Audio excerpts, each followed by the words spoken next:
نبی پاک صلی اللہ تعالیٰ علیہ وآلہ وسلم نے 3 باتیں ارشاد فرمائیں۔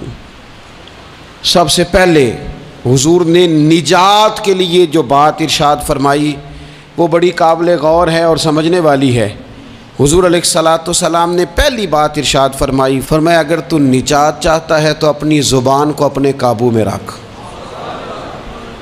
اپنے بولنے پر کنٹرول کر، تول کے بولنا شروع کر، اپنے لفظوں کی حرمت کا خیال کر۔ اپنی زبان پر جو بندہ کنٹرول پا گیا، یہ پہلی علامت ہے نجات کی۔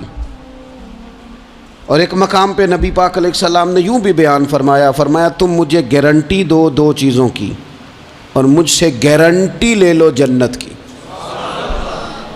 فرمایا تم مجھے اپنی 2 ٹانگوں کے درمیان شرمگاہ کی اور 2 جبڑوں کے درمیان زبان کی گارنٹی دے دو، اور میں اللہ کا محبوب ہو کے تمہیں جنت کی گارنٹی دیتا ہوں۔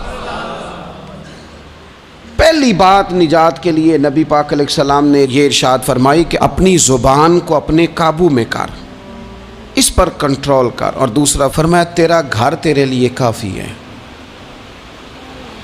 ادھر ادھر بلا وجہ نہ گھوما کر، بغیر سبب کے بہت ساری مجالس میں نہ جایا کر، ضرورت کے لیے جائیں، خیر پانے کے لیے جائیں، اچھے ارادوں سے سفر کریں۔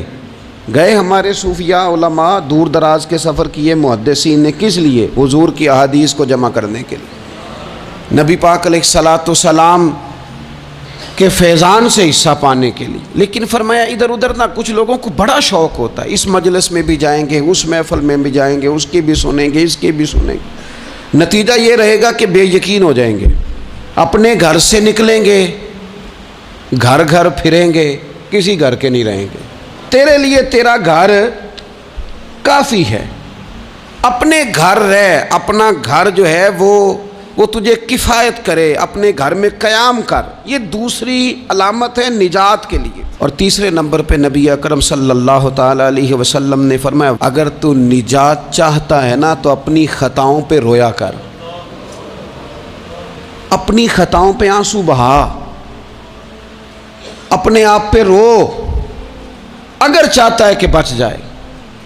3 چیزیں نبی پاک علیہ الصلاۃ والسلام نے بیان فرمائیں، زبان کو قابو میں کرو، اپنے گھر میں قیام کرو، اور فرمایا کہ تم اپنی خطاؤں پہ رویا کرو۔ یہ 3 اگر چیزیں تمہیں میسر آتی ہیں تو پھر رسول پاک علیہ السلام کی زبان فیض حق کے ترجمان سے گارنٹی مل رہی ہے کہ اللہ اس بندے کو نجات عطا فرمائے گا۔ بہت شوق ہے لوگوں کو باتیں کرنے کا، بڑی باتیں، اوئے ہوئے، جو بات بڑے مختصر لفظوں میں 2 جملوں میں بیان ہو سکتی ہے، اس کے پیچھے اتنی لمبی تمہید باندھیں گے کہ اصل بات ہی رہ جائے گی بیچ میں سے۔ گفتگو، بات، بولنا، یعنی بات ہو رہی ہے، گفتگو ہو رہی ہے 2 لوگوں کے بیچ، اور کوئی دانا آدمی بات کر رہا ہے تو فٹافٹ مداخلت کریں گے اور جملہ پھینکیں گے، کہیں گے قطع کلامی معاف، اور اپنی بات شروع کر دیں گے۔ تو میں کئیوں کو روک کے کہتا ہوں کہ پہلے آپ پوچھ تو لیں ہم نے معاف کیا بھی ہے کہ نہیں۔ بہت باتیں کرتے ہیں بعض لوگ، بہت باتیں کرتے ہیں، اور دنیا میں جو زیادہ خطائیں ہوتی ہیں وہ زبان کی وجہ سے ہوتی ہیں۔ عملاً کوئی کسی کو کیا تکلیف دے گا، ہاتھ کوئی کسی پہ کیا اٹھائے گا، لیکن لفظوں کے تیر، جملوں کے ترش لہجے اور زبان کی کڑواہٹ۔ حضرت عثمان غنی رضی اللہ تعالیٰ عنہ فرمایا کرتے تھے کہ زبان تو روح کو گھائل کر جاتی ہے، بندے کو اندر سے توڑ کے رکھ دیتی ہے یہ زبان۔ بہت سارے لوگ تھے، انہوں نے بہت سارے جملے زندگی میں بولے، میں یقین سے کہتا ہوں کہ انہیں بھی پچھتاوا ہوا کہ یار مجھے یہ والا لفظ نہیں کہنا چاہیے تھا، لیکن کاش یہ بعد میں پچھتانے سے پہلے آپ سوچ لیتے۔ اور بہت سارے لوگ ایسے ہیں جو مجھے پتہ ہے جو وہ کہہ رہے ہیں وہ معافی ضمیر ان کا نہیں ہے، وہ ان کے خیالات نہیں ہوتے، لیکن وہ کہہ دیے انہوں نے، اور کہنے کے بعد اندازہ ہوا کہ یہ ہمیں کہنا نہیں چاہیے تھا۔ دوسرا ارشاد فرمایا کہ تو اس طرح کر، اپنے گھر کو نہ لازم پکڑ لے، تیرا گھر تیرے لیے بہتر ہے، تیرا گھر تیرے لیے کفایت کرنے والا ہے۔ شریعت اسلامیہ میں نا رہبانیت منع ہے، سارے حقوق چھوڑ کے بندہ گھر میں بیٹھ جائے، حجرے میں بیٹھ جائے، مرضی منع ہے، لیکن کچھ دیر کے لیے وَتَبَتَّلْ إِلَيْهِ تَبْتِيلًا، سب سے کٹ کر اللہ کے ساتھ جڑ جاؤ۔ قرآن مجید نے کہا وہ کیا ہے کہ کچھ دیر کے لیے خلوت ضرور اختیار، جیسے آپ اعتکاف میں بیٹھے ہیں، سب سے کٹ کے اللہ کے گھر آ گئے، یہ کچھ دیر کے لیے یہ کام کرنے کا ضرور حکم دیا گیا ہے۔ آپ دیکھیے حضرت موسیٰ علیہ السلام، اسلام میں رہبانیت نہیں، سارے حقوق چھوڑ کے جانا نہیں، لیکن کچھ دیر کے لیے، تھوڑی دیر کے لیے حضرت موسیٰ علیہ السلام 40 دن کے لیے گئے نا کوہ طور پہ، پھر اللہ نے تو رات عطا فرمائی۔ وَإِذْ وَعَدْنَا مُوسَىٰ 40 لَيْلَةً، ہم نے موسیٰ علیہ السلام سے 40 راتوں کا وعدہ لیا۔ نبی پاک علیہ السلام کتنے دن جا کے پہلے غار حرا میں بیٹھے، پھر اللہ تعالیٰ نے وحی عطا فرمائی۔